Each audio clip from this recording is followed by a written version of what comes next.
tani waa sheekadii igu calool xumada badneed ee aan maqlay abid waana sheekada gelgishay qalbiyada kumanaan qof laakiin ugu horeyntii soo dhawaada saaxiibayaal oo ka mid noqda asxaabta nagu xiran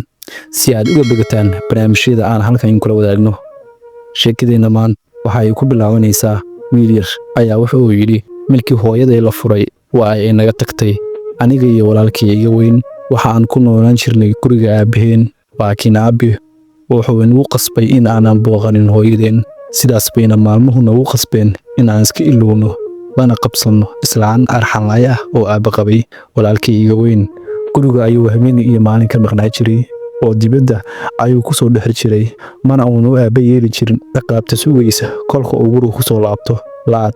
iyo dharbaaxa sida loola dhacayo ayuu qof suuxa iska dhigi jiray sidaas ayuuna uga badbaadi jiray in la weydiiyo halkii uu ku maqnaay waxaan ahaa saaxiibka keliya ee uu walaalkay lahay sidaas oo ay tahana weligiis iima sheegin halka uu aado maalmaha uu maqan yahay waxaa laga yaabaa sababta uu iga qarin jiray inay ahayd aniga oo fulay ah oo haddii lay dilo wax walba sheegi jiray waxa uu yidhi wiilkii yaraa maalin baan xasuustaa uu walaalkay 3 beri ka badan oo maqnaay